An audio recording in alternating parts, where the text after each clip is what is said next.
Yeah, hello everybody. Welcome to another Kansas Missing and Unsolved podcast. I'm your host, Ricky Chabregi, up here in Salina, and down there in Elkhart, got Derek Elliford, who's nameless, and got Hope Chance down there in Elkhart. How you guys doing?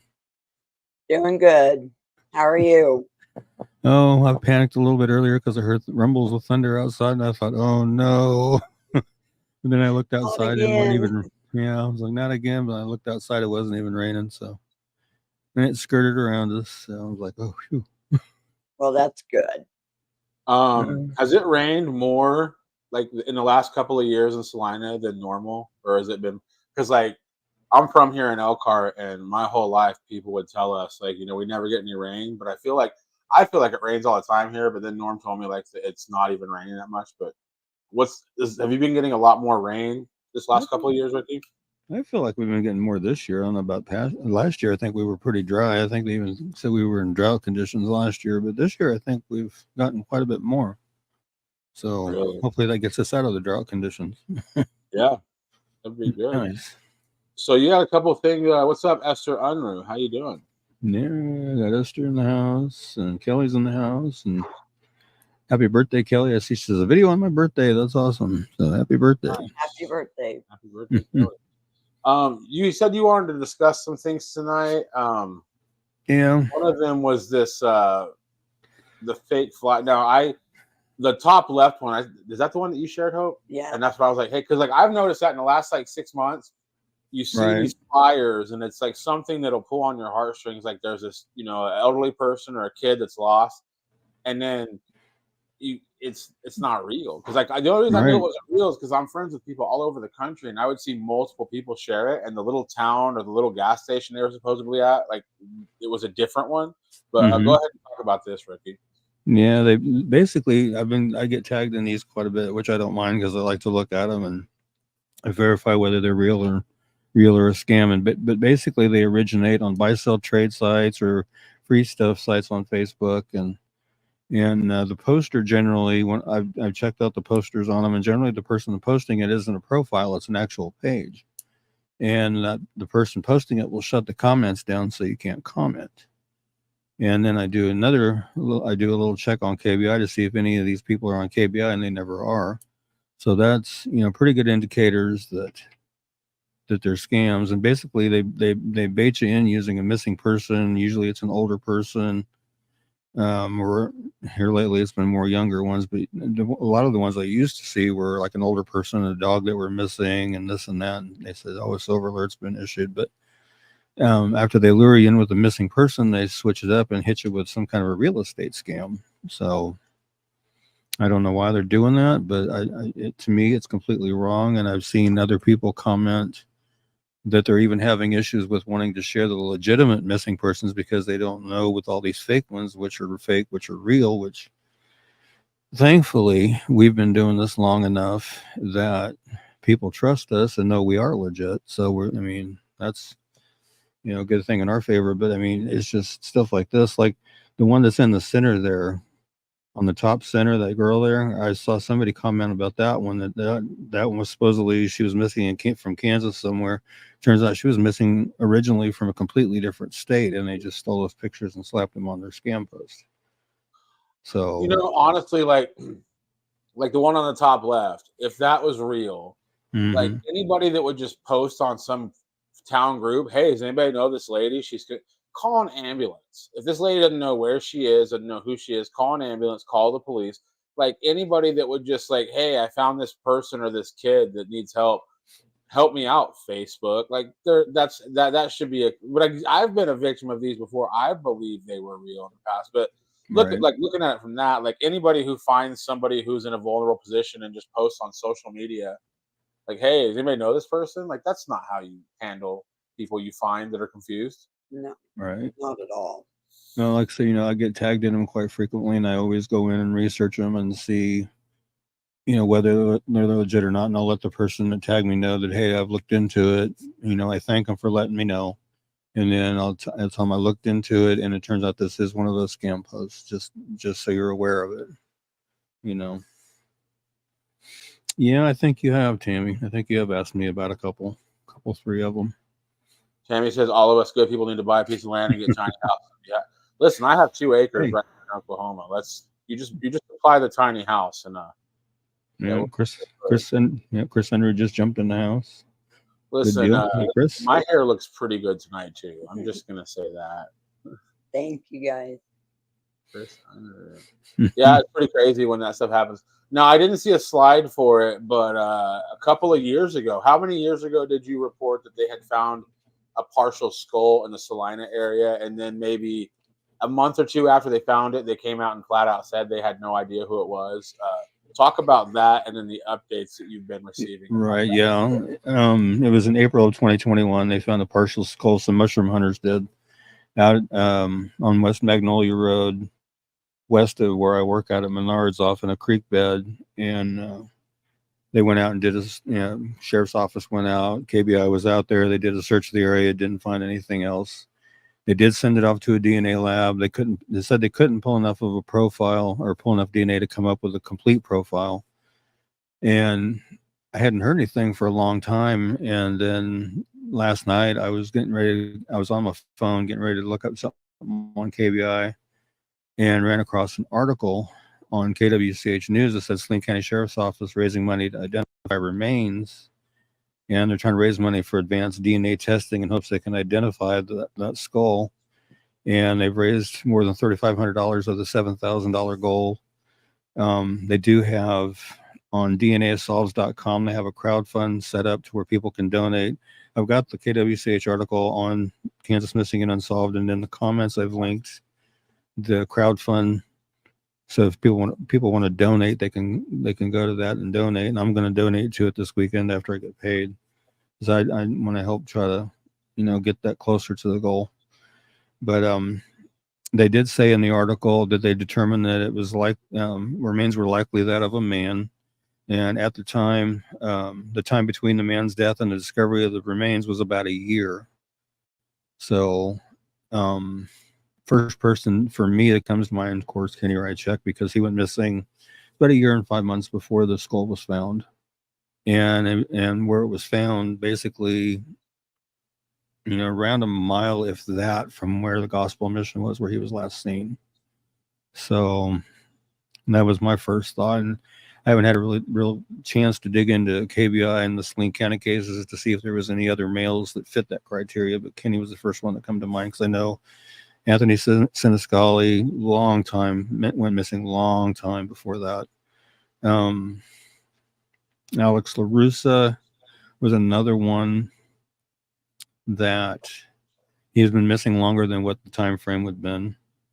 So I wouldn't think it was him, but like I said, it just where it was found and the time frame and where it was in conjunction with where the gospel mission is from where it was found, just leads me to believe possibly Kenny Rychek. I don't know. Yeah, that was the older gentleman that's everybody knew around town. He talked to everybody and didn't say a crossword to anybody. He was a good guy. So, but hopefully they can get that taken Do they care have of. like a figure? I was trying to get this picture. Do they have like a figure of how much they need to get that tested? Well, they were saying they have a goal of 7,000 or 7,500, excuse me. And right now they're at 3691.43 is what they're at right now. And who's raising the money to get it tested? It's the Saline County Sheriff's Department. Okay. All right. It says they've already contributed funds toward that as well, and then they're trying to get it tested to confirm who it is. So they're going to test it, Tammy, and they're going to try to find out who it is. Yeah, at this point we good. don't know. The last time you covered that case, I think what they had kind of told the public was that they didn't have any way to find out who it was. Yeah, last I saw, they said they just couldn't get enough of a DNA to come up with a complete profile. So they're trying to send it to a lab that has better techniques for trying to obtain DNA for a better profile. So hopefully they can get it done. I would like to really see this identified and see if it closes the case. Absolutely. Whether it's Kenny's or whoever, but like I said, it just the time frame between when they think the person died and the skull was found and the proximity from the gospel mission, I can't help but think it might be Kenny. Yeah. Well, whoever it is, I'm sure they got some people looking for him, Yeah. It'll close a chapter in somebody's life, you know. But again, like I said, I've got the article from KWCH on Kansas Missing and Unsolved. In the comments is the link to the crowd fund if anybody wants to donate to that. And again, I will be donating to it this weekend myself. So Wow. Well, everybody, Yeah. Ricky's going to link that in the on his page, and anybody that can help out with that, please go over. Yeah. Like Ricky said, it's going to mean the world to anybody who's related to this person that they found remains of, and you know, maybe it's Kenny, whoever it is, though. It's gonna be closure for somebody, so that's good. Absolutely. Yeah. Yep. And one other real quick thing this weekend, here in town, XW Wrestling has got a show. It is, let me see, get you a time here. It's at the Field House over here on 5th Street, 140 North 5th. I will be there with the Kansas Missing and Unsolved table with the flyers and things like that up again and doing that again. So if anybody, wants to attend the wrestling show and stop by and say hi, I'll be there. Yeah, like I said, Tammy, the link, I have the KWCH article posted on the page. You just have to scroll past all the recent located safes and stuff. And in the comments to that article on the page is the link to the crowd fund. I'll get it reshared and bump it back up to the top for sure. Oh, okay. Yeah, I thought that maybe that KWCH had posted the crowd fund. They have it linked in their article, and that's how I got the link for it. To put it in the comments was they have it linked in their article. Okay. All right, I'll try to find it. I wanted to make it easier to find, so I put it in the comments. Oh, okay, yeah, I'm trying to find it. Do you see it? Oh, yeah, here it is. Okay, I'll post the link here as a comment real quick. Okay, that'll work too. There we go. All right, well, let's go ahead and jump into some cases, Ricky. Let's talk about Dana Jane Bruce, and kind of picked up where we picked off last week. Okay, yeah, she's missing from Sedalia, Missouri since October 4th, 2008. She was 23 when she was missing. She's now 39. She's 5'2", 98 pounds, brown hair, green or hazel eyes. She was last seen at her children's babysitter's home in Sedalia. She left the children there earlier that day so she could go out for the evening. She returned at midnight and gave the babysitter more money and asked her to watch the children for the rest of the night. Dana was seen at Malone's Bar on Main Street with a young man driving a late model red Ford F-150 truck earlier on the night of her disappearance. She left with that man at 11:30 p.m. Police have identified the man Dana was with on the night she vanished. He traveled to Atlanta, Georgia after her disappearance, and police questioned him about Dana after he was arrested there on unrelated charges of marijuana possession and driving on a suspended license. Authorities have not named him publicly, but they are calling him a person of interest in her case. He told his questioners that he and Dana parted ways after they left the bar, and he never saw her after that. She left all of her belongings behind, including her hairbrush and toothbrush. She does not have any credit cards, debit cards, checking account, cell phone, or a car. Again, when she went missing, she was 23. She would now be 39. She's 5'2", weighs 98 pounds. She has brown hair that was colored brown at the roots and black at the ends with red highlights and green or hazel eyes. She was last known to be wearing a black shirt with the word Rebel and silver lettering on the front and blue jeans. She has a tattoo of a teddy bear with wings and the name Dylan on her upper left arm. She is blind in her left eye. She has a 2-inch scar along her lower spine and a staple scar on her right shoulder. Her ears are pierced one time each. If you have any information regarding Dana's disappearance, or you know her whereabouts, please call the Sedalia, Missouri Police Department at 660-827-7823 or 660-826-8100, or the Missouri State Highway Patrol at 573-526-6178, or toll free at 866-362-6422. And see what we can't do to help get Dana located and brought back home to her family where she belongs. There we go. Yeah. Thank you for putting that link in the comments so people can see that. So I just Googled Sedalia, Missouri, and it says that it's 30 miles south of the Missouri River. Oh, wow. We've talked about, a lot of, what was that? Adventures with Purpose. I think that guy got in trouble, actually. I saw like an expose. I think the guy that does it, anyway, not the point. But a lot of times when people are missing, they always have groups of people that search waterways. Like, does anybody know what is the Missouri? Because like there's a river north of Elkhart, 7 miles, and you could drown in sand there, but that's it. It's just sand. Does anybody know if the Missouri River in Missouri has like, does it have water in it at all times? As far as I know, it does. Yeah, I know Adventures with Purpose did do a recent video, and I don't believe Jared's involved with them anymore. But Yeah, I heard he got in trouble. I watched their video recently, and they were over in the Kansas City area, and they were looking for vehicles associated with several cases in the Kansas and Missouri rivers both, and the Missouri River seemed to be quite full. So they did sonar searches with it, going down the river in a boat doing sonar searches, and then they dove on a few spots where they found vehicles.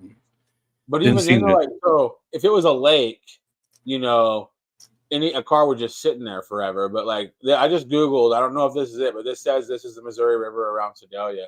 To me, that looks like it's moving. So if you put something in there, it'll probably move forever, Oh yeah, when they were doing the sonar search and stuff, when I was watching the video, it was moving at a pretty good clip. Yeah. Wow. Had a decent flow to it.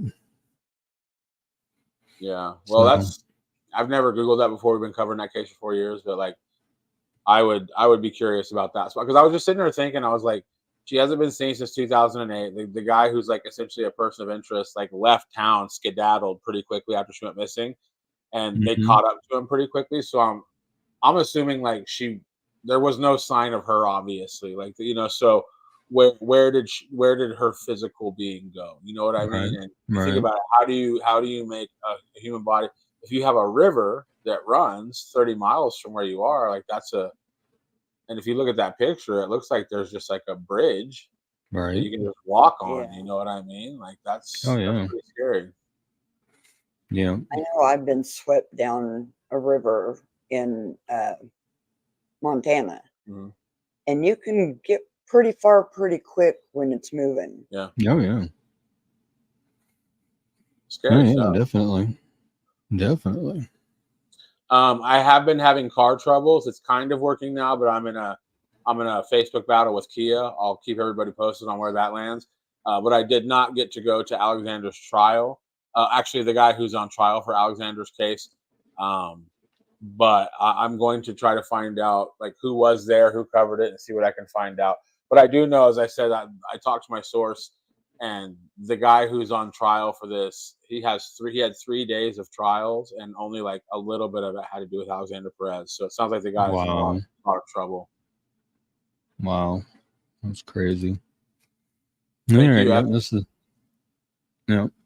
Alexander Perez, missing from Ulysses, Kansas since December 1st, 2020. He's 35 when he went missing. He's now 38. 5'11", weighs 235 pounds, has black hair that he shaves nearly bald and brown eyes. Alexander called a family member on the phone on December 1st, said he'd be coming over to do some laundry. He never arrived at the family member's home in Ulysses. Alexander has not been heard from or seen by family or friends since then. Alexander had been staying with family and friends prior to his disappearance. It's believed that Alexander may still be in the local Ulysses area, or he may be in the Garden City, Kansas surrounding areas. Again, when he went missing, he was 35. He's now 38. 5'11", weighs 235 pounds, has black hair that he shaves nearly bald and brown eyes, has a tattoo of a bumblebee on his face underneath his left eye, has Perez tattooed on one of his arms, has a tattoo of a cross on a chain across his chest. If you have any information regarding Alexander's disappearance or you know of his whereabouts, please call the Grant County, Kansas Sheriff's Office at 620-356-3500, or the Ulysses, Kansas Police Department at 620-356-4600, or KBI at 785-296-4017, and see if we can't help get Alex located and back home to where he belongs. Of course, we know subject's been arrested and charged with second-degree murder in connection with Alex's case. Just need to figure out, how that's going to go, and then obviously, got to help try to get him found and back home. And Esther says, Ricky, I shared this podcast. Thank you, Esther, for doing that. I really appreciate it. And everybody else out there, please take the time to share it and get it out there so more eyes can see this. I know the flyers are really making it around. I was looking at numbers on the page, and in the last 28 days, The post reach on the page is like 1,300,000 and some thousand in the last 28 days. So flyers are getting out there and they're getting shared big time. So I really appreciate that too. The more eyes that see it, the better chances of finding them and getting them home where they belong. That's awesome. Yeah, definitely. And if you know anything about any of these older cases, if you watch this show every week and you know something that could help move along that trial for Alexander's case, call the number. Call the number. Like, this person's in jail. It feels like they're fairly confident they have their guy. Might as well spill the beans now. You know, it's over. Yeah, now would be the time to do it because he's locked up. He's not going anywhere. Now would be the time. Yep. And we got Angie Scott down there asking if we can do the Emily Ibarra case. Yeah, we can do that one. We can sure do that one. It's been a while since we've covered her. Let's see here. This is Kenny Rychek. We were just kind of talking about him a little bit ago, missing from here in Salina since November 4th of 2019. He was 69 when he went missing. He's now 74, 5'9", 175 pounds, gray hair, blue eyes. He does sometimes use the last name Brown as opposed to his given last name. He does suffer from diminished mental health capabilities, and he's on disability. He has not tried to access any of his money since he was last seen. He may have family in northwest Kansas, possibly around Colby. He was last seen at the Gospel Mission in Salina. He left there and has not been seen or heard from since. He does not have a cell phone, a vehicle, or any identification. His mode of transportation was a bicycle that he rode and pushed around, picking up scrap metal to sell for pocket money because his payees were not real good about making sure he had pocket money, was what I've been told. Again, at the time when he went missing, he was 69. He's now 74. He's 5'9", weighs 175 pounds, gray hair and blue eyes. If you have any information regarding Kenny's disappearance, you know his whereabouts, please call the Salina, Kansas Police Department at 785-826-7210 or Crime Stoppers at 785-825-8477 or text SA Tips to Crimes, which is 274-637. Or visit www.pd.salina.org and follow the Crime Stoppers link to submit a tip. Or call the KBI at 785-296-4017 and see if we can't help get Kenny located. And hopefully we can. I just asked AI what the weather was like. It says on November 4th, 2019, in Saline County, Kansas, the weather was partly cloudy with a high temperature of 57 and a low of 33. Already horrible. Showers and thunderstorms were likely between 1 and 4 a.m., followed by showers and a possible thunderstorm after 4 a.m. The overnight low was around 70. The southwest winds were blowing at 8 to 14 miles an hour, and the chance for precipitation was 60%. So it sounds like it was a pretty awful day to get kicked out of your house. Right. And my brother is saying, once again, we have storms in the area, nothing severe in our area this week. And we did talk about the skull earlier on, and brought up that I feel like that it could be Kenny because of where it was located and the time frame that there's talking about being a year between when the male died and when the skull was found, and Kenny went missing just a little over a year before the skull was found. So I kind of feel like it fits. And like I said, I haven't had a chance to really dig into KBI to see if there's any other cases that fit that, but so far I don't think there are. But yeah, you never know though. That's good. And Roxanne Fisher Jackson's asking who reported Kenny missing. That I'm not sure of. I'm not sure if it was his payee or who it was. I don't know. Did the police tell you about that one, Ricky? No, I just happened to run across it. I run across an article, I think it was on KSL.com, about him being missing or something. Okay. Somewhere I saw an article about it. No, was it on the Salina, Kansas Police? It might have been on the Salina Police Department's Facebook. It was official, like it looks like somebody did report him missing. Yeah. Because he's listed on KBI, so somebody obviously reported him. Yeah. I don't know if it was the mission. I don't know if it was his payee. I don't know who it was. That's a good question. We've never talked about that before. So that's an interesting question to ask. That I honestly don't know. Be nice to know. Some of these questions would be nice to have answers to. Right. And there's Colton Barrera, missing from Russell, Kansas on September 26, 2008. He was 17 when he was missing. He'd now be 33. He's 5'9", 135 pounds, brown hair, brown eyes. My friend dropped him off at an outdoor skate park. He was supposed to call his friend when he wanted picked up, but never did. Authorities believe he left on his own accord, but Colton's family doesn't believe this because he wasn't having any problems that would cause him to run away. He did leave his wallet and his ID behind. Information does suggest that Colton may have been killed and his body hidden. This case does remain unsolved. If you have any information regarding Colton's disappearance or you know of his whereabouts, at his mother's request, she's asking everybody to call the Kansas City field office of the FBI at 816-512-8200 first. She wants to get them back involved in the case, so she wants everybody to call them first. Or call the KBI at 785-296-4017. Or the Russell County, Kansas Sheriff's Department at 785-483-2151. And see, if we can help try to figure out what happened to Colton. Like I said, the information suggests that he may have been killed and his body hidden. So see if we can help get him found.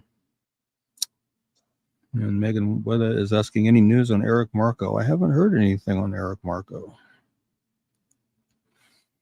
I've been trying to keep an eye on that.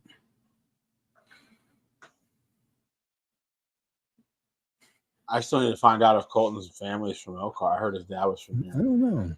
That was years ago that somebody told me that. Yeah, if they are, it's the first I've ever heard of that. I've got a lot of information in my Facebook Messenger. I just don't know how to find it. I don't know who told me it. I don't know what day it was said, but a lot of interesting stuff in that messenger. Yeah, a lot of interesting stuff.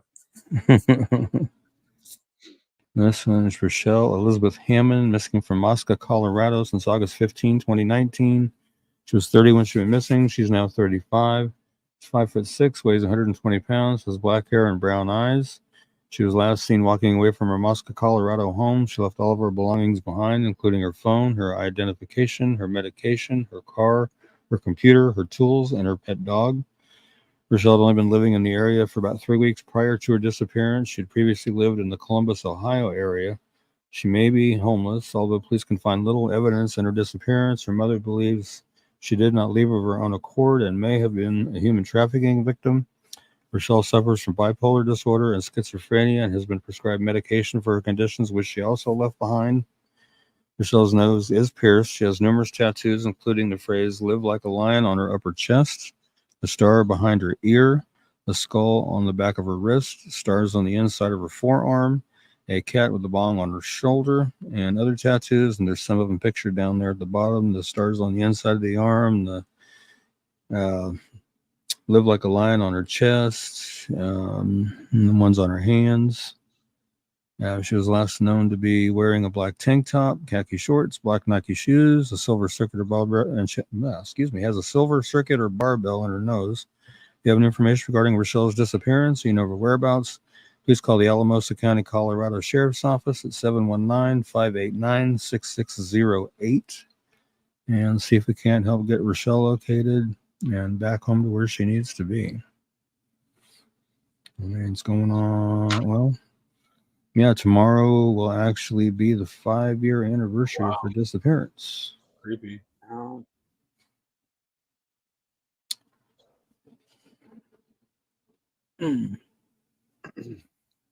Ouch. My foot went to sleep.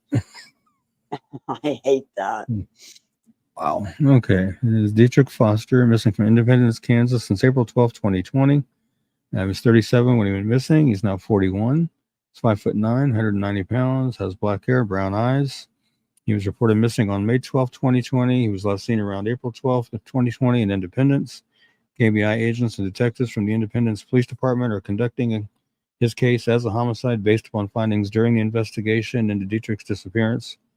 Again, when he went missing, he was 37. He's now 41. 5'9", weighs 190 pounds, has black hair and brown eyes. Dietrich has a scar on his chest from heart surgery and a scar on the right side of his nose. He has the following tattoos: a cross on his right arm, the astrological sign for Gemini on his right arm, 3 dice on his arm, the name Dejeuner on his arm, and the word "foo" on his abdomen. If you have any information regarding Dietrich's disappearance, or you know of his whereabouts, please call the Independence, Kansas Police Department at 620-332-1700 or the KBI at 785-296-4017. See if we can. Oh, and also there is a governor's reward of $5,000 for information leading to the arrest and conviction of those responsible for the disappearance and suspected murder of Dietrich Foster. So, if anybody has any information, no matter how small or how minute you might think it might be, call that in. Could be a big piece of what they need. So don't hesitate, but please get it called in. Yeah, definitely. They never have released what their findings were that led them to believe that there was a homicide involved. I've never seen anything on that. So they've kept that pretty close to the vest. Just try to take a drink. I was trying to take a drink out of my soda and the lid was on. It didn't work out. Not at all. Probably not. And this is another Salina case. Anthony Patrick Siniscali, missing from Salina since August 17, 1987. So it's been quite a little while ago. He was 36 when he went missing. He'd now be 73. 5'9", 160 pounds, black hair and brown eyes. His wife saw him driving east on his way home from work at Beechcraft, which is now One Vision out there on Centennial there. She followed him to the park, Jerry Ivy Park to be specific. He stopped near the restrooms and spoke to her. He was surprised to see her and told her he was not feeling well. Anthony's wife tried to convince him to let her drive him home, but he refused. She left him to go get help from her brother. When they returned to the park, he was gone. His car was still parked by the restrooms, locked with his belongings inside, including his lunch from work. He did not show up for work the next day, and he's never been heard from again. Anthony's social security number, credit card, and bank accounts have not been used, and has not contacted any of his family. He was devoted to his 2 children, and it is uncharacteristic for him to leave without warning. He is originally from New York, where his parents, who are Italian immigrants, live. He'd been living in Salina for about 9 years prior to his disappearance. Anthony's family feared that he became homeless. They distributed missing persons flyers in New York and in Florida, where his sister lived, but he was never found. This case does remain unsolved. And if you have any information regarding Anthony's disappearance, or you know his whereabouts, please call the Salina, Kansas Police Department at 785-826-7210. Or you can call Crime Stoppers, and I'm going to grab that number off of Kenny's flyer here. Let's see, it's 785-825-8477, or text SA Tips to Crimes 274-637, or visit www.pd.salina.org and follow the Crime Stoppers link to submit a tip that way. Or you can call the KBI at 785-296-4017 and see what we can do to help get Anthony located and back home to his family. That's 3 days away from the anniversary as well. Yeah, it is actually a couple days away.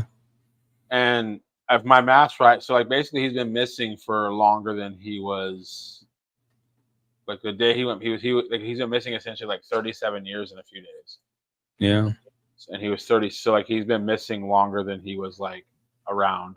It's wild. Right. Yeah, that's right.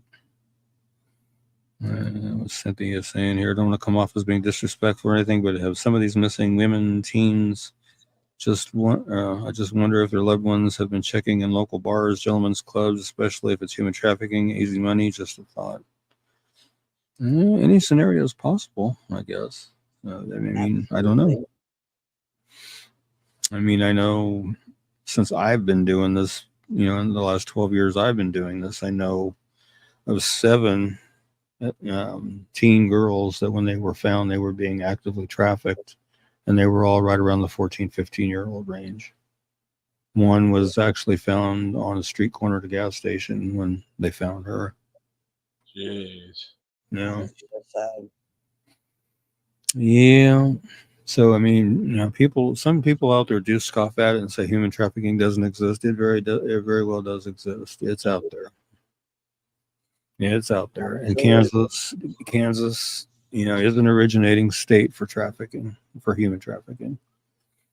I interviewed somebody who did a lot of research on it. The only thing I think that you can actually like, because a lot of people say it doesn't exist, or it doesn't exist on the level that they say it does. Like, I think it's one of those things where there's no way to know the actual number of how prevalent it is, because Yeah. you don't know who's been trafficked, who hasn't. You have to talk to survivors, So just the fact that it exists at all is bad. Yeah. If it's just one person a year versus it doesn't matter. Somebody being kidnapped and forced to do stuff they don't want to do for somebody else's benefits, not good. Right. Absolutely not. Let's see. We have Jessica K. Jensen asking anything about Jonathan Jensen. He's my dad. I'm trying to remember when the last time we covered his case was. I'm trying to remember. I'm looking in my files here real quick, trying to see. I know it's been a while, probably too long. Let me look here. I remember the name for sure. What's the commenter's name? Jessica K. Jensen. It's Jonathan Jensen's daughter.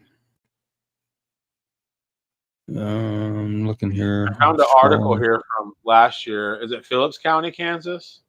That's what I'm trying to find his flyer here. I see an article here by KWCH. Woman moves back to Kansas to search for missing father of a John R. Jensen. Let's see here. Yeah, missing from Kerwin, Kansas, since June 14th of 2023. Oh, this is a November 20. Oh, maybe this. Oh, maybe. Let me. Whoops, not there. I'm gonna put I'll get my butt up there. I'm gonna put his flyer in there real quick here. Okay. If I can get to where I need to be. Where are you? There you are. Oh, no. I'm gonna get his flyer pulled up here real quick.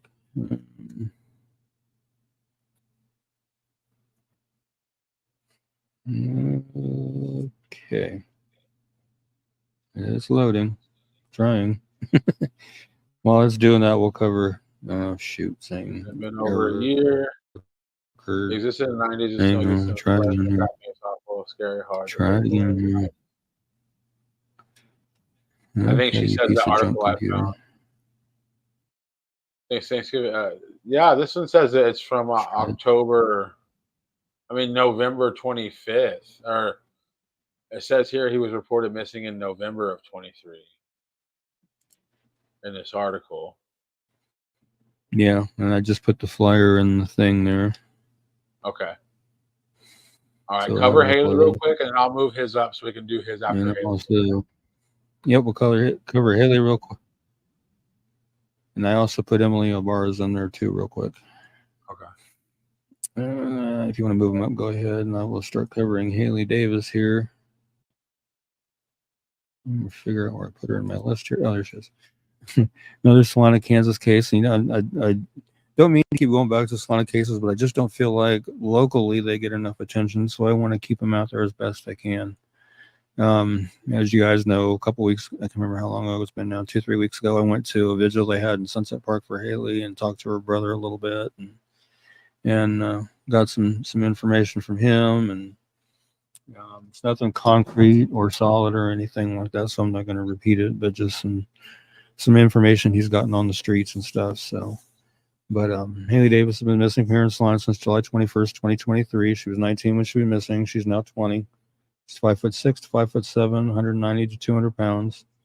Her hair was last known to be dyed blonde, and she has blue eyes. She left Salina with a male acquaintance to go to Wichita, Kansas. She was last active on social media and last heard from on July 21st, 2023. Again, she was 19 when she was missing. She's now 20. She's 5'6" to 5'7", weighs between 190 and 200 pounds. Her hair was last known to be dyed bleach blonde, and she does have blue eyes. If you have any information regarding Haley's disappearance, you know her whereabouts, please call the Salina, Kansas Police Department at 785-826-7210 or call Crime Stoppers anonymously at 785-825-8477 or text SA Tips to Crimes, which is 274-637, or go to www.pd.solana.org and follow the Crime Stoppers link to submit a tip that way.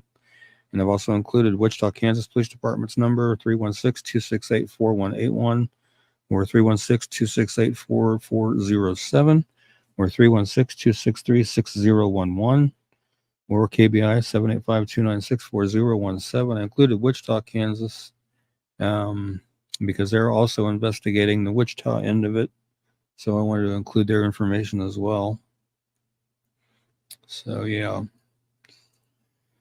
Let's see if we can't get her found and get her back to where she needs to be. I know she's got a young son. I met him at the vigil that night, and he's a cute little guy. And I'm sure he misses his mom with something terrible. And yes, Esther, we are going to cover Jonathan Clayton tonight.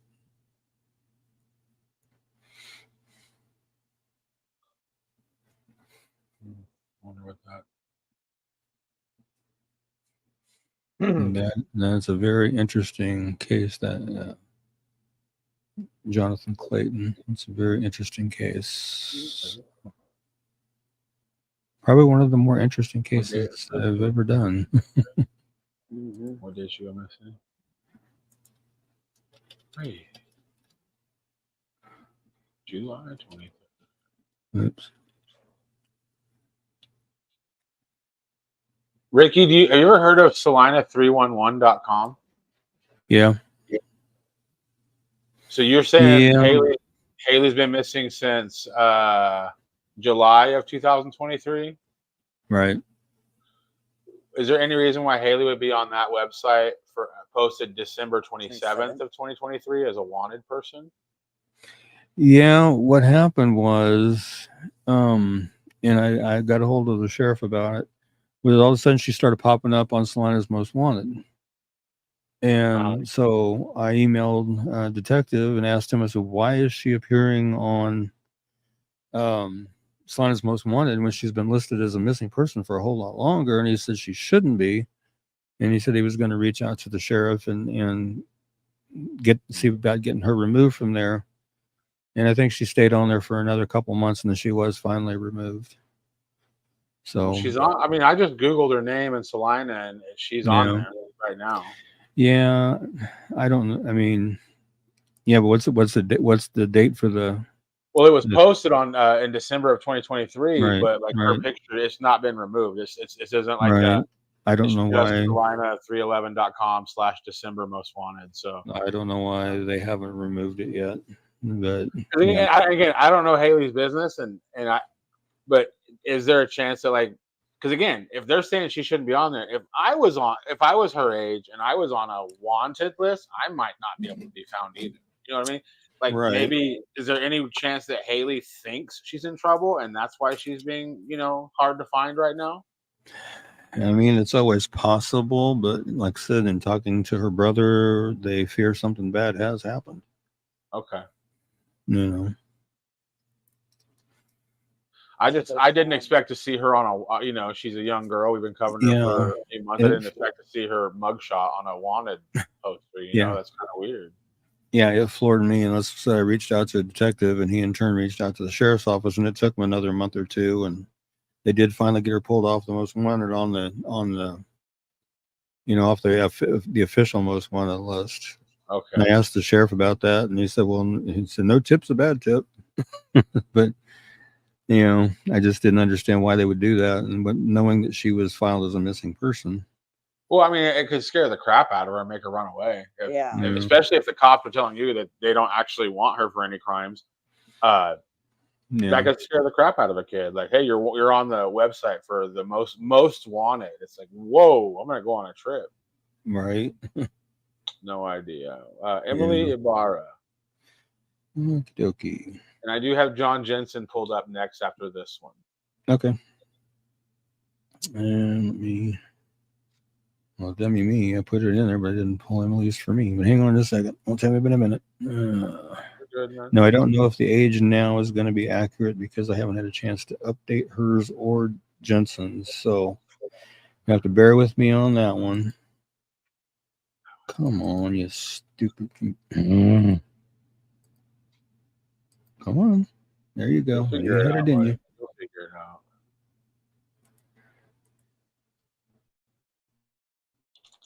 Okay, this is Emily Ibarra, missing from Dodge City, Kansas, January 12th, 2023. She's 24 when she went missing. So I'm going to have to check on the age now because I haven't had a chance to do that yet. She was last, she was 5'5", 200 pounds, black hair, brown eyes. She was last seen at the South High Rise Apartments in Dodge City. Emily's friends and family have not heard or seen from her since she went missing in January of 2023. And she was 24 when she went missing. I'm going to have to verify the age now, see if she's 25 or 26. She's 5'5", 200 pounds, black hair, brown eyes. If you have any information regarding Emily's disappearance or you know her whereabouts, please call the Overland Park, Kansas Police Department at 913-895-6300 or the Dodge City, Kansas Police Department at 620-227-4646 or the KBI at 785-296-4017 and see if we can't help get Emily located and back to where she needs to be. It's been well over a year and a half now, so we'll see if we can help get her found. I hate to be a stick in the mud, but she's got a warrant for her arrest, and it was issued after the date you have on your flyer. Right. Yeah. I mean, I think that's important. I think people should because again, I don't know. All I know is what you tell me. But if I'm just doing a quick Google search of these people's names and the city they were last seen in, and I'm getting and you said the last one that seemed to be a mistake, which I did take a screenshot of it. I'm going to send it to you, Ricky. Okay. But what date? So it says she was missing since January 12th, and then she has a warrant issued on February 25th. So again, I don't know what's going on, but if I'm on an official website that says warrant, I might be hard to find too. You know what I mean? Yeah. Right. Okay, Emily would now be 26. I'm looking at KBI right now. Yeah, this website with her warrant says she's 26 years old. Yeah. I mean, she is listed as a missing person. So, I mean, I'm not saying she's not. I'm just saying I've never Googled anybody. I've never considered that maybe they don't want to be found, Right. Which I don't know if that's the case with Emily, but again, this is an official website saying that it's like a mugshot situation. So I never consider that angle that maybe somebody might be not wanting to be found. I mean, it is possible. I mean, I had one recently that missing person report was filed. She was considered missing. She actually commented on her flyer that she wasn't missing and this and that her family was just doing it to be mean and vindictive or whatever. But I woke up this morning and lo and behold, somebody commented on her flyer that she's sitting in the Saline County jail. So I pulled up the booking on Saline County website this morning, and sure enough, she's sitting in Saline County jail. Yep. Apparently she had warrants as well. So.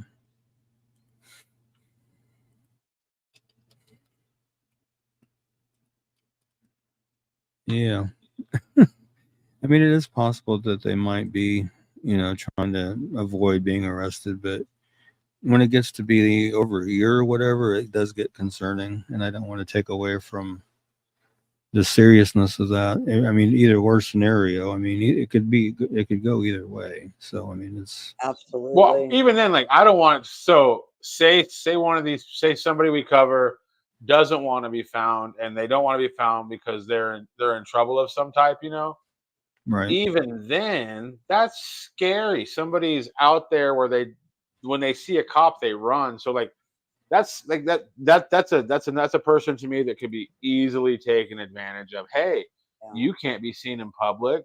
It's bad. It's not good. Mm-hmm. Now here's some clarification. It says maybe she missed court because of being missing, so a warrant was put out. That's possible too. I mean, that's possible. Very possible. It's hard to say. And this is Jonathan Jensen. Missing from Kerwin, Kansas is June 14th of 2023. 53 went missing. I want to check on something very quickly here and see if there's an update to his age.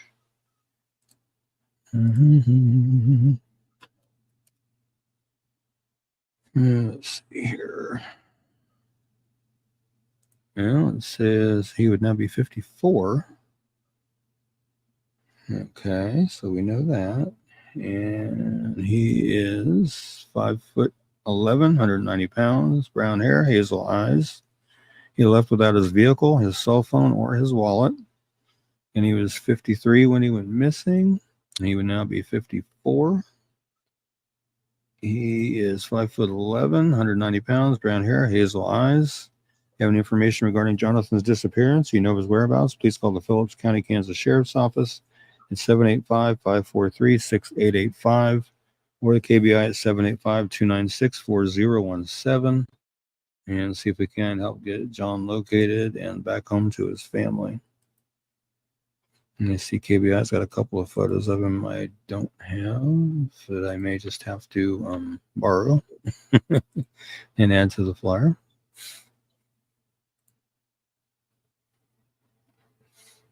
I also believe something happened because I'm sorry.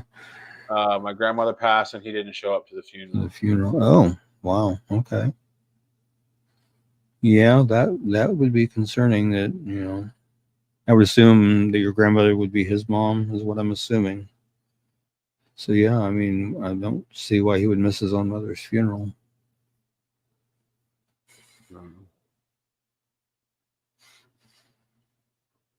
Not good. Not good at all. No. I will have to update his flyer as far. Okay, she said yes, so that would be his mom. I will update it to reflect that he was 53 and now he's 54, and might add a picture or two that KBI has that I don't have on here. Yeah. And get it going again. One shot that they have of him on there looks like it's a mug shot. Yeah. The other one appears to be a shot that he was considerably younger. It might be younger. I don't know. Sometimes a photo can look like a mugshot, but it's like anytime, like I don't know, every driver's license I've ever had, I look like a mugshot. I am not photogenic in a government building. I look scary. Right. Let's see here. Okay, I'm not perfect. I missed pulling hers too. Doggone it. I can read it. It says Donna R. Flick Woodward. It's okay. I got it. Oh, you got it? Okay. Yeah, it just took me a second. If my computer would open the damn thing. Oh. Thank you. Danette R. Flick Woodward, unsolved homicide from June 6, 1991. She was 23. She was found dead on Thursday morning, June 6, 1991, by one of her 5-year-old twin daughters. Burglary did not appear to be the motive. The cause of death appeared to be a gunshot wound to the head. It had been reported by the child that discovered her mother that Danette was still alive when she'd found her, and that Danette held her as she died. Family believes that there are 2 persons of interest in Danette's murder. One has since died. One of the children said that their father was at the house the night before Danette's murder, but the police later learned he was incarcerated at the Norton Correctional Facility in Norton, Kansas at the time. And the family is still seeking justice after 33 years. So if anybody has any information regarding Danette's murder, please call the Kansas City, Kansas Police Department at 913-573-6020 or 913-596-3000, or call the tips line anonymously at 816-474-8477 or KBI at 800-572-7463. Or if you have your cell phone handy, the QR code that says "Say It Here," you can scan that and report your tip that way as well. So obviously, Queenie's been talking to somebody I went to high school with. One of my do teachers. Oh, Queenie's just roasting me. Yeah, this flyer, Danette's flyer, and the 5-year-old twin that found her shot and that was held by her mom until she died was the one that requested the flyer. Oh, wow. So I did talk with her for a little bit. I couldn't imagine being in that position at 5 years old to find, a parent shot and then that parent hold on to you until they pass. I mean, that would be devastating. Absolutely. I just sit here and Google while you read, man, and just to show people, like, how real it is. This is a picture on Google. This is like one of the only pictures Yeah. you can find on Yeah. Google. It She's gone. took me quite some time in searching to actually even find a news article about her homicide. And man, it took me a while. It took me several hours to find it, but I did finally find it. I had to do some newspaper archive searching to find it because there was nothing, many online news sources at all. I had to dig through newspaper archives, and I finally found a small article. That's crazy. Mm-hmm. When I first started digging about Suzanne Johnson, there was nothing online, and then I put a bunch of stuff into the world, and now there's some YouTuber who just did like a 25-minute documentary on the whole case. It was really fun to watch. It was like, wow, like somebody else knows. It's some guy in Kansas too. Wow. Some YouTube channel. He did a great job. Yeah. This is Bria Ingram. She's missing out of Topeka, Kansas. That's July 31st, 2024. And after we cover her, let's cover Rhiannon Jones. Bria is 16. She's 5'6", 140 to 145 pounds.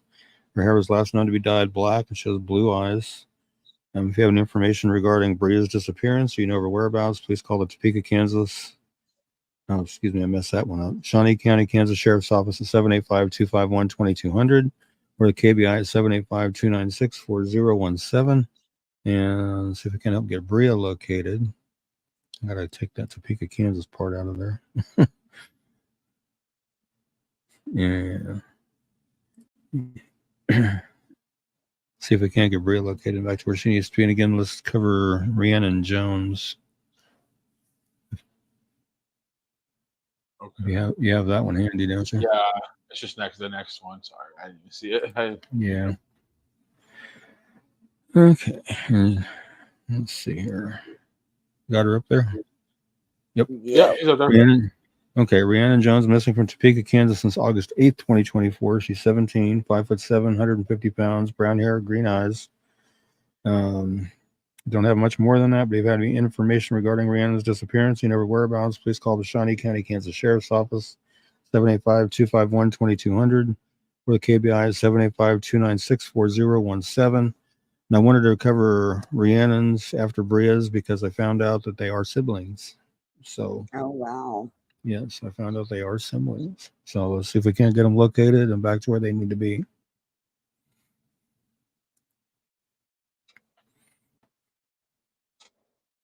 And David Michael Bowers Jr. You're gonna cover that. Okay. which one do we have up there? Oh, I clicked the wrong one. Go ahead. You're on the right one. Okay. Kyla, I'm not sure I pronounced that. Lawrence. I'm not sure I pronounced that. So if I butchered it, I'm sorry. I'm missing from Wichita, Kansas. It's August 4th, 2024. She's 15, 5'5", 140 pounds, brown hair, green eyes. Don't have much more than that, but if you have any information regarding Kyla's disappearance, you know her whereabouts, please call the Wichita, Kansas Police Department at 316-660-9254 or 316-660-9456 or 316-263-6011 or the KBI at 785-296-4017 and see if we can't get Kyla located and back to where she needs to be.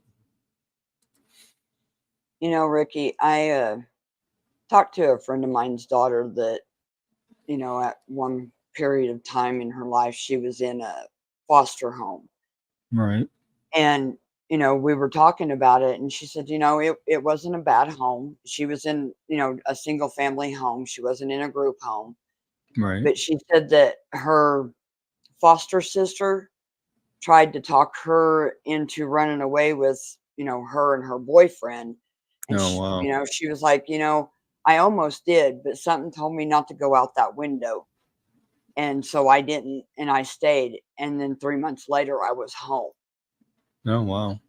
You know, she says, but if I'd have went, who knows what would have happened to me. Right. You know, They and could have she's kept just her. now 21. So, you know. They could have kept her in the system longer, you know. Yeah. Opus You know, Tinker Stop. I just wanted to put that out there that, you know, I mean, if any of these kids happen to be in foster care Yeah. and you're running away because you think it's going to be easier, or you're going to get to do what you want, go back home, whatever the case may be. A lot of times it's better off to stay where you're at. You get to go home a whole lot quicker if you do. Well, this Yeah. girl's 15, and I know what it's like to be 15. You think that being 18, you think 3 years is like a billion years, and it'll never happen. Absolutely. First of all, Kyla, cherish that time frame, and how slow it moves, because the older you get, the years fly by. But for real, 3 years is nothing. Again, if there's any kind of abuse, report it to the authorities, contact the page, whatever you need to do. But if it's literally just like you don't like the rules, you feel like they're boring or whatever, 3 years is nothing. Right. Absolutely. Nothing. Just work on yourself, and in 3 years, when you're 18, you can do whatever you want. If you make decisions now, and you do things now to ready yourself, because I'll be honest with you, the times have changed. Like, a lot of people don't leave home until they're like 30 these days. So like, if you Right. want to be on your own at 18, you're gonna have to get busy, get a job, get a plan going. You the world's an oyster in 3 years, but that's not that far away. I would look at it, you only have 3 years to get your stuff together, so you can kind of do Right. things where you want to do them. So you should get busy now. Go home and get busy on being who Yeah. you want to be. 3 years will be here before you know it. And Right. being an adult just really ain't all that fun. It's not great. Right. I remember my son saying, I can't wait until I'm an adult. I don't have to go to school. I don't have to listen to nobody. Well, guess what? You still got bosses. You Yeah. still have to obey rules. You still got to Turns play out he's by not the a game. millionaire. No, Not yet. not at all. Not yet. We're banking on him becoming a Mhm. millionaire. He's gonna buy us a new studio. No, but Hope did bring up a good point though. She was saying, making bad decisions. If you're a foster kid and you're running a lot and making bad decisions, you're making it harder on yourself. You're going to make it harder on yourself to get out of the system and back either back home to family or out on your own if you age out or whatever. Because they can legally keep you in the system till you're 21 if you're not doing what you're 21, supposed to do. yes.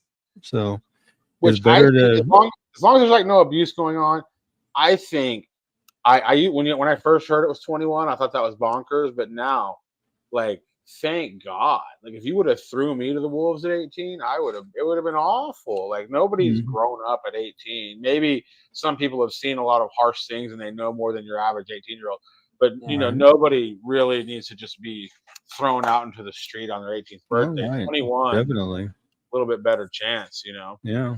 So all you if there's any foster kids or any kids that I've done flyers for that are maybe watching tonight, stick to your guns and do what you're supposed to do, and whether you like it or not, and just make the best of it so you can get out of there and get back to where you want to be. Don't try to rush it. Do what they ask you to do and follow the rules they want you to follow and make it better for everybody. Yeah. And this one here is David Michael Bowers Jr., missing from Afton, Missouri since September 12th, 2021. Was 18 when he was missing. He's now 21. 5'10", 128 pounds. Has brown hair that was last known to be dyed blonde and green and brown eyes. He is from Eldon, Missouri, and can possibly in areas near Eldon. Again, he was 18 when he went missing. He's now 21. 5'10", weighs 128 pounds. Has brown hair that is in dreads with blonde and green tints and brown eyes. Last seen wearing a white and black hoodie, jeans, and white tennis shoes.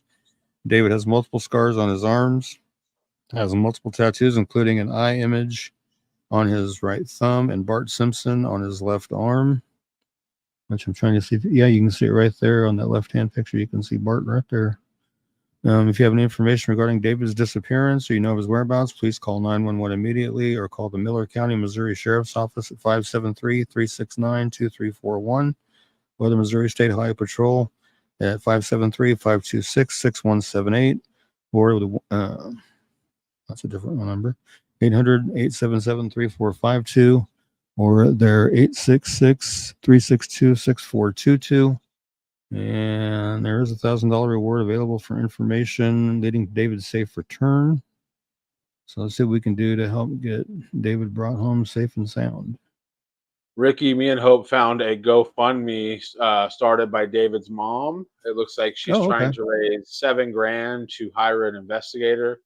The Okay. page is about a year old, and she's only raised $845. So I'm gonna go ahead and drop Oh that into man. the chat if anybody wants to spend a couple Okay. bucks there. I'm sure they would greatly appreciate that. Wow. I know that investigators are expensive, so Oh yeah. There we go. Thank you for doing that. I didn't realize yeah, there was one.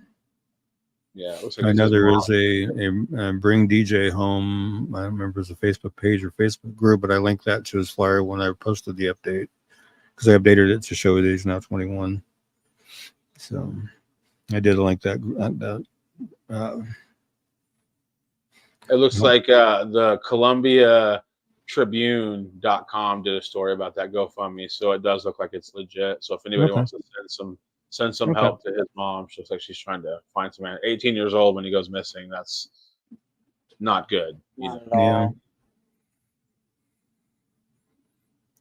All right. This one's Jasmine Haslag. And she is missing from Russellville, Missouri since June 18th, 2007. She was 31 when she went missing. She's now 49. She's 5'9", 115 pounds, brown and blonde hair, hazel eyes. She was last seen approximately 12 p.m. on June 17, 2007 at a residence in the 13,000 block of Minnie Street in Russellville, Missouri. She was scheduled to pick up her children at 12:30 p.m. the following day from the father's residence in Bland, Missouri, but never arrived. Her green 1996 Toyota was found abandoned on June 20th in a field off Highway 94 in Mocaine, Missouri, across the Missouri River. This was the opposite direction from the route Jasmine would have taken to pick up her children. The license plate and battery had been removed from the vehicle, which had nothing in it. Jasmine's boyfriend was the last person to see her. He originally stated he last saw her when she left Russellville to get her children, then changed the story and stated she dropped him off at a Walmart store. The boyfriend was incarcerated on drug charges after Jasmine disappeared. Jasmine was herself involved with drugs prior to her disappearance and was due to appear in court on July 18, 2007 on charges of possessing materials to make meth and intent to distribute marijuana, both felonies. She missed her court date. She did not have a criminal record prior to these charges. Jasmine has pierced ears and burn scars on the insides of both of her forearms. She has missing molars and her other teeth are decaying. She has previously broken her forearm. Jasmine may use the last name Florence, Locke, and or Martelli. Authorities believe foul play was involved in Jasmine's disappearance. They think her case may be drug-related. If you have any information regarding Jasmine's disappearance, you know her whereabouts, please call 911 immediately or call the Cole County, Missouri Sheriff's Office at 573-634-9160 or Crime Stoppers at 573-659-8477 or the Missouri State Highway Patrol at 573-526-6178 or 866-362-6422 and see if we can't get Jasmine located and back to where she needs to be. I have a website here, lakeexpo.com. Missing Cole County's woman case declared a homicide on March 6, 2008. It's got her picture. Okay. Authorities did not release information about any possible suspects or whether Hashtag's body has been located. However, they did confirm that the investigation is ongoing. They will continue checking all leads. Let me see. Do you see anything that says? They confiscated her boyfriend. Haslag and her boyfriend were charged with second-degree drug trafficking on May 24th when officers searched the vehicle and Olton and Haslag were driving. They confiscated nearly 80 grams of methamphetamine, more than 100 grams of marijuana, a pistol with the serial numbers removed, and more than $1,000 in cash. Wow. Let me see. Let me see. I'm trying to see here because this article saying that they did. Mm-hmm. I'm not seeing nothing. I'm not seeing anything official. Wow. Yeah, I don't know. Well, yeah, I don't know why Lake Expo is saying that in their headline it's declared a homicide, but I didn't. But just knowing that, like, her and her boyfriend were caught with that much stuff, and like, I don't know. It's she was scheduled to appear in Miller County Associate Circuit Court on July 18th, and Haslag has been released on a $50,000 bond from drug-related charges. So she was, she was out on bond. It sounds like. So could she be on the run, maybe, or I don't know. For It's a 17 long years? time. Yeah, I was gonna say it's a long time ago. But what could whoever? So anytime there's like somebody going down for drugs, there's probably a bigger fish somewhere worrying. Is there a potential that somebody was afraid that she was going to be talking to police a lot, and they bonded her out and got rid of her? I don't know. That's wild. Yeah. Wait a minute. Go back. Go to back. That. Okay. Authorities don't release information about any possible suspects and whether or not Hashtag's body has been located. However, they did confirm that the investigation. Okay.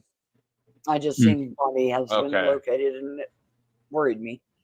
I just think if you're watching a show and you want to live a wild life and be a drug dealer and stuff like that, just a lot of people we're finding that living that lifestyle, we're finding that we haven't seen them in a long time, and their families are just be careful. You mess with crazy people, some crazy things could happen. You know what I mean? Absolutely. Right. All right. This is Shannon Michelle Baldwin Hokinson, missing from Enid, Oklahoma since May 27, 2012. She was 29 when she went missing. She's now 41. 5 foot to 5'3", weighs between 120 and 150 pounds, brown hair, brown eyes. The person that reported her missing said that Shannon was supposed to go to Las Vegas, Nevada, but never arrived there. Shannon was last heard from by phone on May 27, 2012. She never contacted her loved ones again, which is uncharacteristic of her. She usually called her family once a week. She wasn't reported missing until August 7, 2012, nearly 4 months after her disappearance. Shannon does have a history of drug use, and it is possible that drugs could be a factor in her disappearance. Shannon left behind 3 children.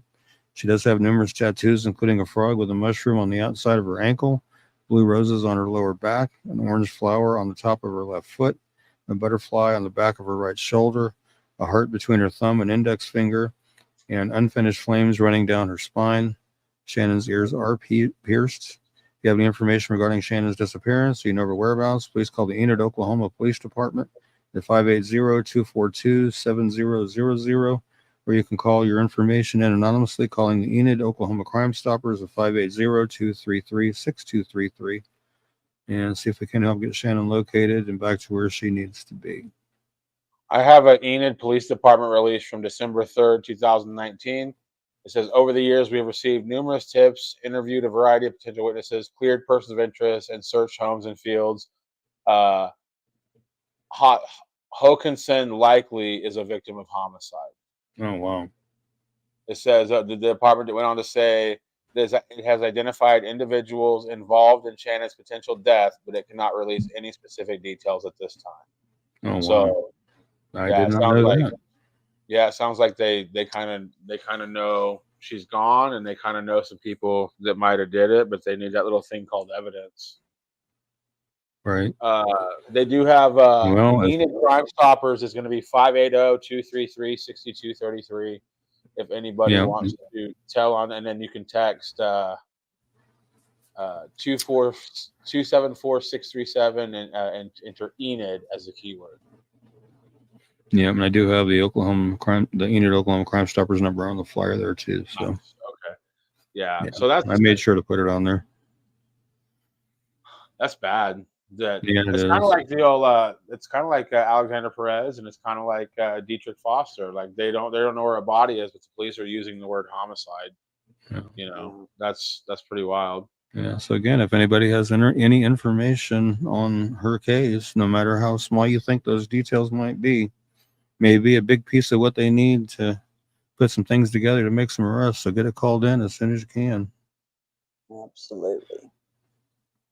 And this one here, Braden Hensley, just one that I did today, actually. Been working on trying to get done for the last couple of days. He's missing from Kansas City, Missouri since August 11th, 2024. He's 23, 6'2", 115 pounds, brown hair and brown eyes. Last known to be in the area of Walmart at 11,601 East 40 Highway in Kansas City. His vehicle was later located near the intersection of 33rd Street and Southwest Traffic Way, also in Kansas City, but he has not been seen or heard from since then. Braden is also known to frequent the areas around Independence Avenue and also Grandview, Missouri. Again, he's 23 years old, 6'2", weighs 115 pounds, has brown hair that was recently cut shorter than shown in the photos, and brown eyes. His friends and family are extremely concerned for his safety and well-being. If you have any information regarding Braden's disappearance or you know of his whereabouts, please call 911 immediately or call the Kansas City Police Department's Missing Persons Unit at 816-234-5043 or the Missouri State Highway Patrol at 573-526-6178 or 866-362-6422 and see if we can help get him located and back home to where he needs to be. I thought I had seen something.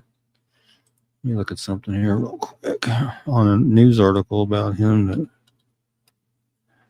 let's see here. Which one was it I was looking at? I think it was KSHB's, but let me see if I can find what I was looking for here.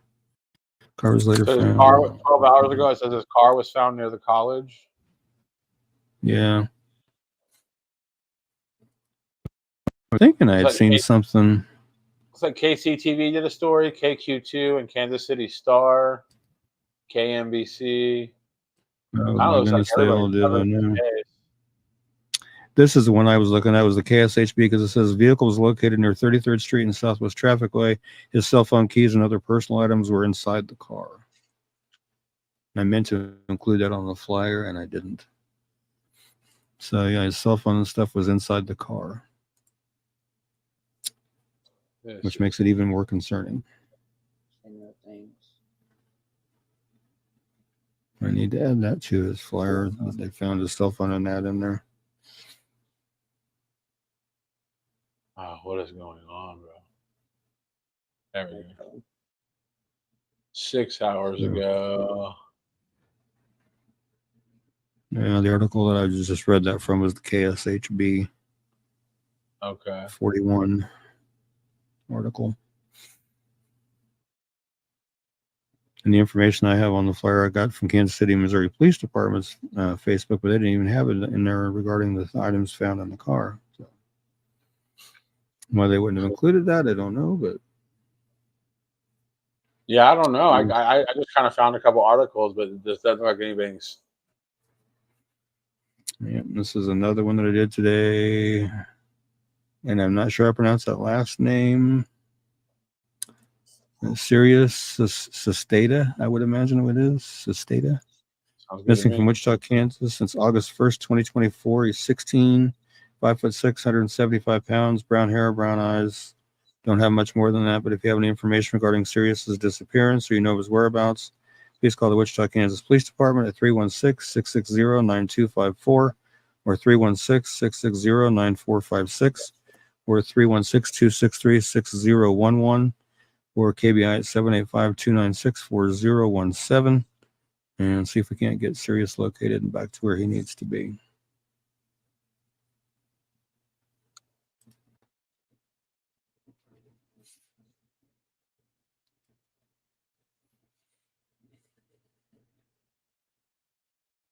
Wow. Yeah. Oh, okay. No. And this one is Shelby McDaniel.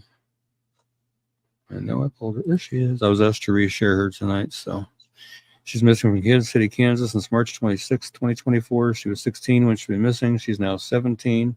She's 5'5", 164 pounds, blonde or white hair and blue eyes.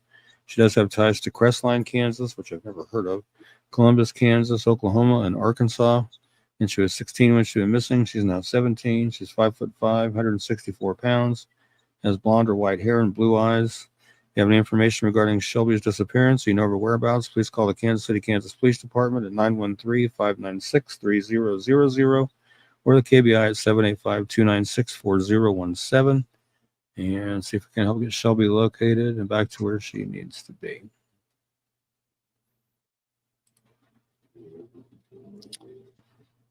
Yeah, there are so many missing people, that's for sure. Have you guys looked up the current numbers for Kansas on KBI? I'll look them up right now while you talk about Jonathan Clayton. Or did you look them up? Yeah, I looked them up. We have 207 juveniles and 428 adults. Jeez. So a total of Mercy. 635. Jeez. Okay, I'm going to cover the flyer and then I'm going to go into some details around it. But this is Jonathan Clayton, missing from Peabody, Kansas since August 3rd, 2024. He's 42, 6 foot tall, 215 pounds, brown hair, hazel eyes. He was last heard from on Saturday, August 3rd at 2:21. His husband filed a missing persons report on Monday, August 5th. He was running errands before a scheduled meeting, and that was the last contact in his last communication. He was last known to be driving a red Chevy extended cab pickup truck with Kansas license plates. I tried to enlarge that photo enough to read the license plates. It starts with 104, but I was having a hard time with the letters at the end because it looks like the plate might be bent a little bit. But he's 42, 6 foot tall, 215 pounds, has brown hair and hazel eyes. He does wear eyeglasses. And I do want to cover a little bit more. There's an article up. It says Kansas Town's interim city clerk is missing. He was last heard from on Saturday. His husband filed a missing persons report on Monday. Let's see here. I'm going to skip a bunch of this because it's just... It says, court documents show in 2016, Clayton pleaded guilty to a felony forgery and theft in Philadelphia. He was ordered to pay restitution of $210,000. They knew about the mayor there says they knew about his past, but decided to give him the role with the condition he would be limited to administrative duties and nothing to do with the city's money.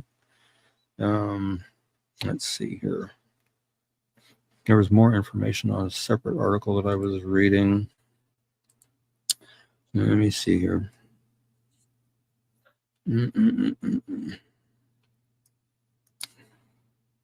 This was done by the Peabody Gazette. And it talked about, let's see here. Trying to find it here.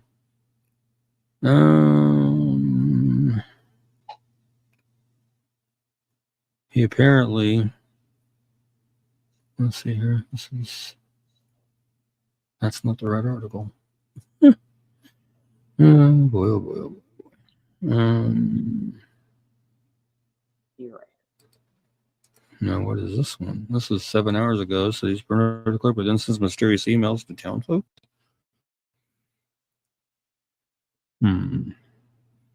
So it was 10 days after his disappearance, there's still no sign of Peabody interim city clerk Jonathan Clayton, a convicted financial felon promoted from dog catcher to interim city clerk after mass resignations and firings in Peabody. Questions about his disappearance is mounted in the wake of reports that he may be wanted in another county and that he sent townsfolk mysterious emails after he vanished August 3rd. According to Peabody Police Chief Philip Crom, Clayton is under investigation by the Kansas Highway Patrol Troop O, which works to gather evidence surrounding complex criminal cases in preparation for prosecution. City computers used by Clayton will be forensically examined by KHP. KHP has reviewed video from cameras that read license tags, but have found no sign of Clayton. Crom said he added that no Peabody money has been reported missing, but it's unclear whether Clayton's city computer has been forensically analyzed. No one from Troop O has responded to calls from the Peabody Gazette.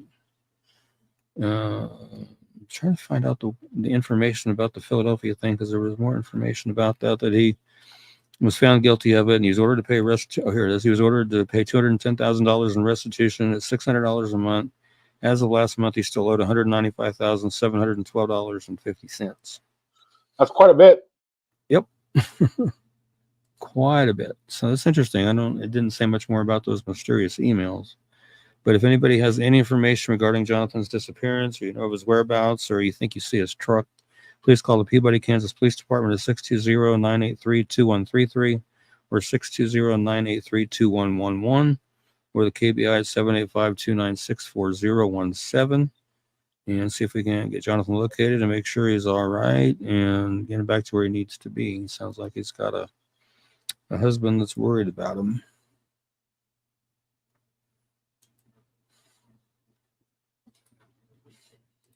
Yeah, me and Hope have been reading about what he did at his last job. Yeah. Not good. Esther said he was raised around the Greensburg, Kansas area, went to Greensburg, Kansas High School. Esther and Chris both know him.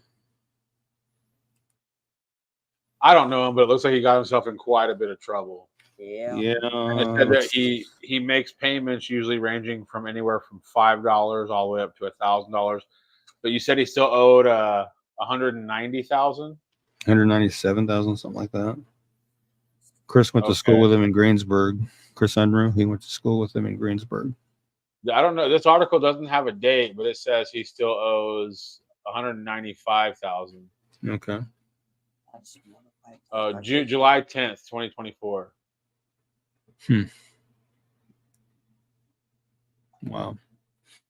Hopefully they find him safe, and he's just, maybe, I don't know, maybe he knows something's coming and he's trying to get away from it. I don't know.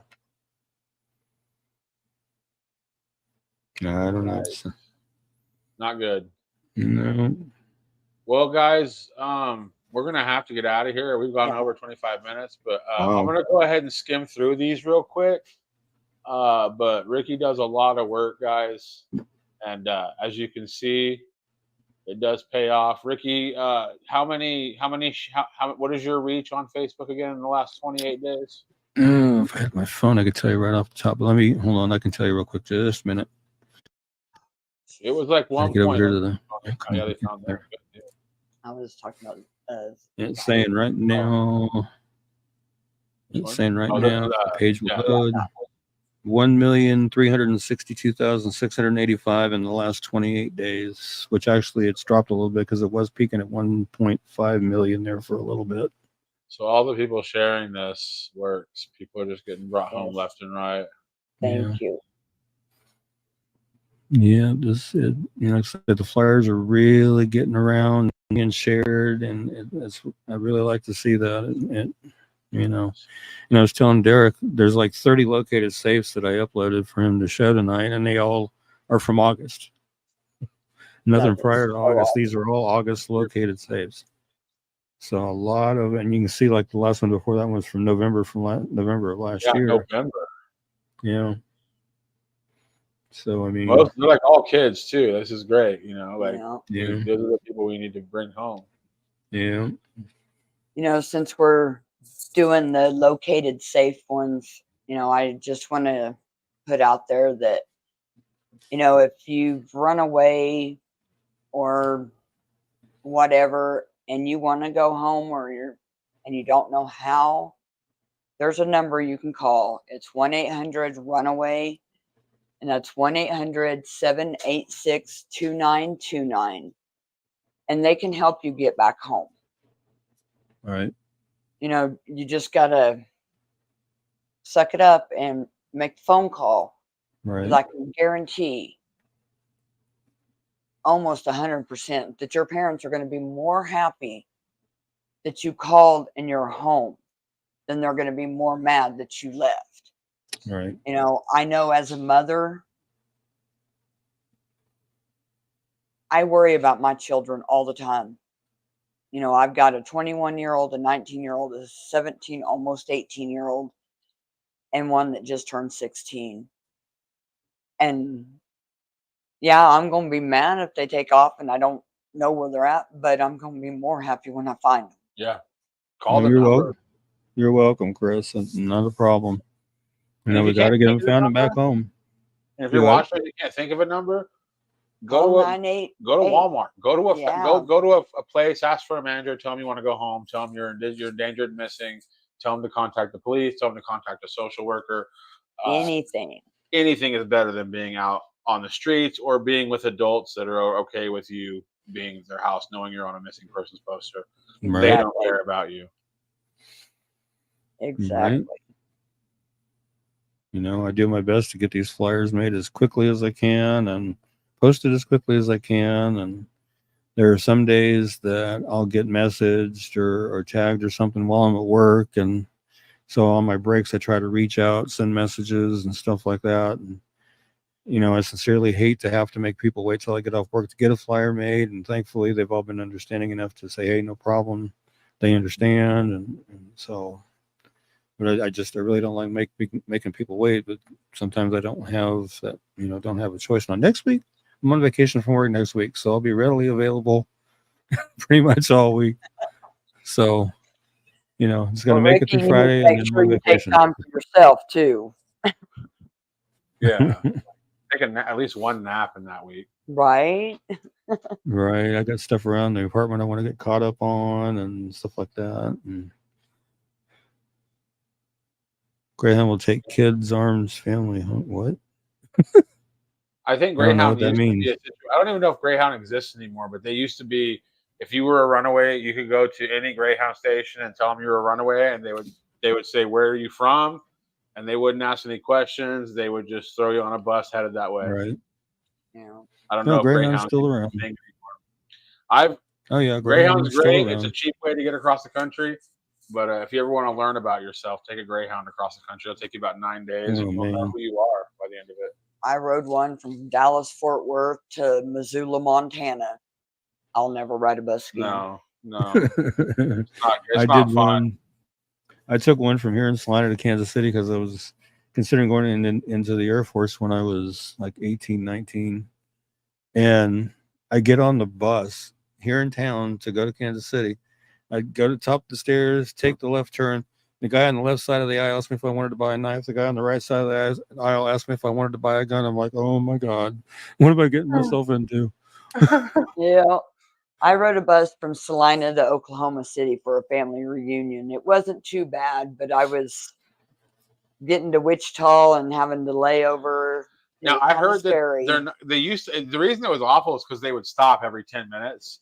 But I heard they don't stop as much as it. We'll have to look into it. But I think Greyhound's a lot different. But it was it was $80 to get you from coast to coast back when I was riding there like 25 years ago. So Wow. Not quite that cheap anymore, but and they don't make near as many stops. A lot of their pit stops they've closed down. yeah. The other bus company name I don't hear anymore is Continental Trailways. That was another one. I don't even think I hear of them anymore. Mm. I had a bad experience on one of their buses too. Me and a bunch of newspaper carriers we won a contest, so we all took a trip to Kansas City to Worlds of Fun. They got up, went to the restroom in the bus. The driver hit a bump on the road somewhere. The bathroom door flew wide open. Well, I'm in the bathroom. I'm like, oh, shoot. Ricky, you just need to stay home, bro. I'm telling you, stay off buses, man. Don't leave Carolina, bro. I haven't been on a bus since the Kansas City fiasco. Well, good show, man. Snowing. You know what to do to get us out of here. We're going to get out of here and try to make it to the store before they close. But good show, everybody. Thanks for hanging out. We'll be back next week on Wednesday, and I think school's going to be pretty much starting for everybody. So it's already we'll try to start right at 9 o'clock. Okay. For everybody that wants to get to bed at a decent time. Yeah, school's already going here. So. Yep. Yeah, Heavenly Father, thank you for bringing us together tonight to cover these cases. And as always, we pray that somebody that has pertinent information in these cases will do the right thing and call it in and help bring somebody home or help solve a homicide. Just pray that they do that. And until we see each other again next week, everybody stay safe, stay healthy, stay happy. Have a good night. Amen. Amen. Amen.